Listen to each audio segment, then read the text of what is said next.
arrinka maanta ka dhacaya ee muddada dheer lagu waday sool iyo sanaag iyo cayn dadka degan ma aha arrin loo dulqaadan karo.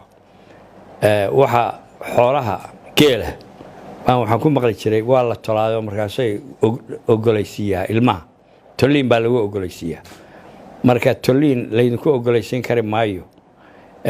waxyaabaha maanta la wado oo ah aan ku dilay dooro sanaaduuqda la keenaya waxa weeye aan ku dilay anoo ku dilaya misna dooro arrinkaasi arrin loo dulqaadan karo maaha. midda kale waxaan idin sheegayaa wixii ay ka dhiidhiyeen oo hubka ka qaateen bay samaynayaan. waxaan caddaynayaa oo sheegayaa in wixii ay samayn jireen aanu samayn karno oo dadkani aad samayn kartaan way lugeeyeen, way gaajoodeen, waa dhinteen, intaba waa yeeli karaa oo dhulbahanta iyo sool iyo sanaag iyo cayn dadka degani waa runtii waa yeeli karaan.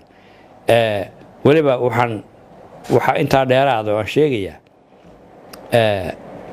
dadka waxaa samaynayay ka soo jeeday waqooyiga ee ka gilgishay dowladdii riditaankeedii runtii badidoodu waxay ku dhasheen dhakhaatiir Hargeysa iyo Burco iyo Berberay ku dhasheen.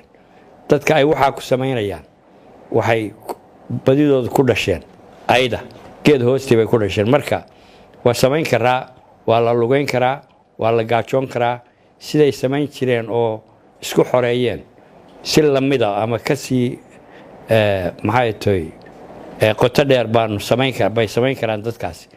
marka uma dulqaadan karo waxa lagu samaynayo dadkaas oo ay ugu dambayso taa maanta dhacaysa. waxaan ku boorinayaa dadka ilaah baa idinla jira, anana waa idinla jiraa, idinka hadhi mayno.